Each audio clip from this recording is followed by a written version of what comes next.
Oh boy. Here we are. Welcome back, everybody, to Kevin Remembered to do a Vanguard video this week.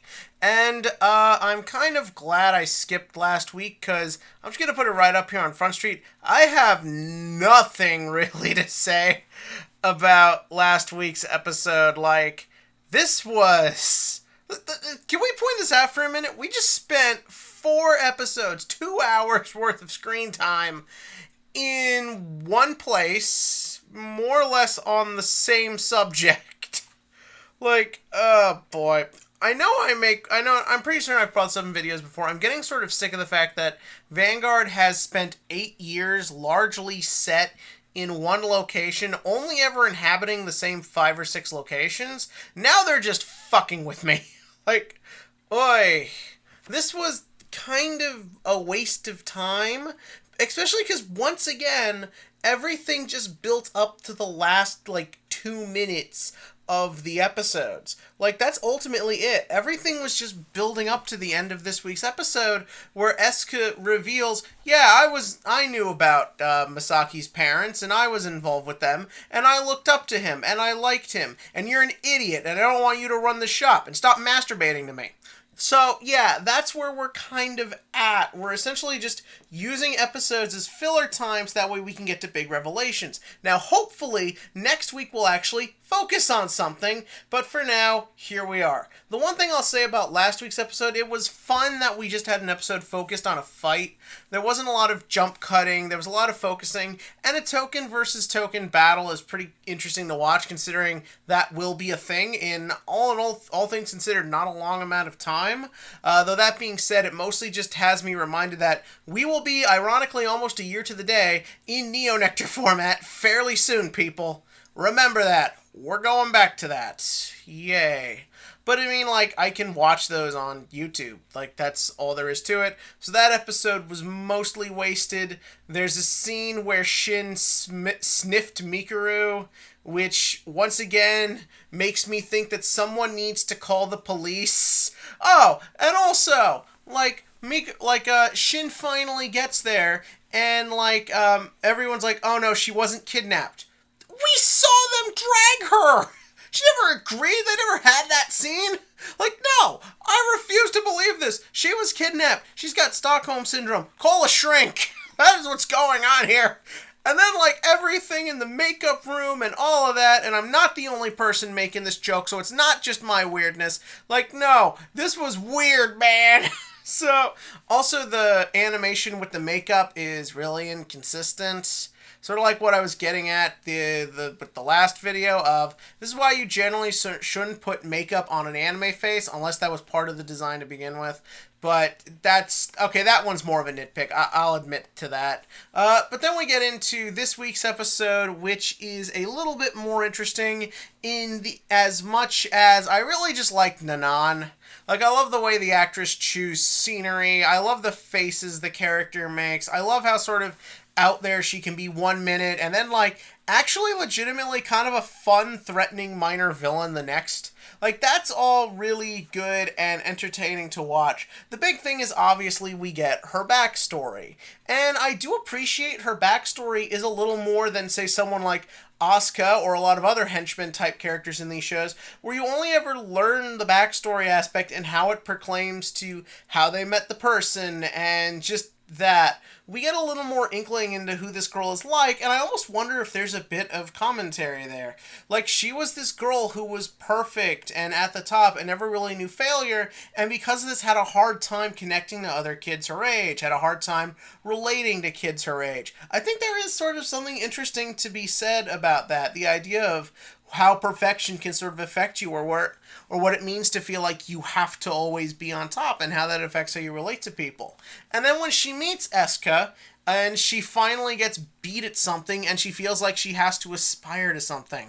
Like, there's a goal, something to work for. I actually do like that sort of theme and character concept. It's not just, I'm loyal to you, ... It is, there is a reason that I think is believable enough within the character for me to understand how she got to this point in her life.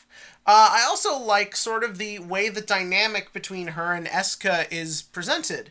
And I think it's sort of a good contrast to the way her dynamic with Mikuru was presented, minus the creepy pedophile shit. So essentially, what was very clear with the Eska and Mikuru thing is that Eska mostly just wants to manipulate Mikuru. Maybe she does see potential to her as an idol. Maybe she is finds her really pretty and can use her for that.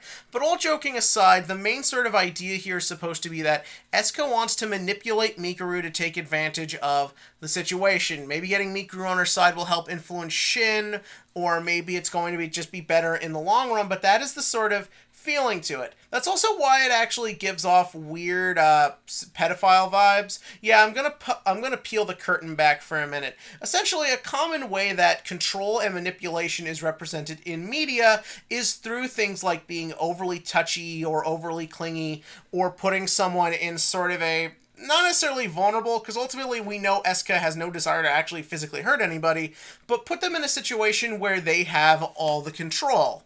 Now, why anime often then takes this to the level where it feels somewhat sexually exploitive, that's a discussion for another day. But essentially, that's what all that is about. But when Eska is with Nanan, it doesn't necessarily feel like manipulation. Now, yes, obviously fostering Nanan's growth and her becoming a good fighter will help Eska's company, but there's this kind of weird feeling that maybe Eska can relate to Nanan. The idea of this kid who is at the top, or feels like she has to be at the top, and is kind of alienated from everybody from that. That's sort of how that kind of felt like to me.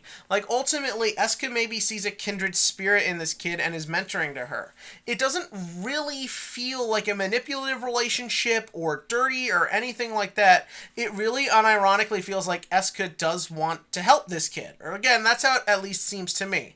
Which is good setup for when we get our revelation at the end, because now we get a real glimpse of the true Eska. And her scene where she tells Shin, "You're not fit to be the manager," actually carries some weight to it, because now we've seen both sides of her personality. We know she does have a caring side to her, and that she will try to help people when she wants to with Nanan. But we've also seen that she is controlling, she is manipulative, she will do whatever it takes to get what she wants, as we saw with Mikuru. This is a good contrast because it sort of helps us understand really how this character thinks. We can now genuinely believe she probably is doing what she thinks is the right thing to do to honor her deceased friends and help Masaki and all this good stuff, but it just so happens that her methods and ultimately the kind of way she wants to go about it might not necessarily be right for everyone. So what I'm hoping is, now that we've gotten 6 episodes of awkward setup and kind of forced humor and all over the place just plot points, now that we've gone past that, we can actually really focus on what is going on here. Because I'd like to remind you all for a minute, they can't stop reminding us between the OP and the ED that the ultimate point of this show is supposed to be about how one guy does what he can to help his niece. And that niece has had 1 minute of screen time. So I'm hoping we kind of get into more of the swing of things now that we're past all the weirdness of FBI, open up! So yeah, that was these 2 episodes of Cardfight Vanguard. I hate to be more on the negative side, especially after left you all hanging for 2 weeks, but yeah, this was just kind of a mess. So yeah, that was Cardfight Vanguard for this week. Tell me what you thought. Well, if you liked it, again, that's, like I always say, that's totally 100% fine. But ultimately, for me, this just didn't really work. So yeah. And as for the Vanguard question of the week, new AL4 set is officially here. A lot of hype is going towards Pale Moon. There's also a lot of hype for Shadows, because Shadows. So my question for you, what have you picked up? Did you max rarity it, or do you just want to experiment? Or are you just at this point holding off for that sweet, sweet Genesis 5 Force Marker stuff? Because, oh, and also Raging Tactics is next. Matachi's getting some love, boys. But yeah, that's that. And as always, click to like, click to subscribe, and hopefully there will be a bit more to talk about next week.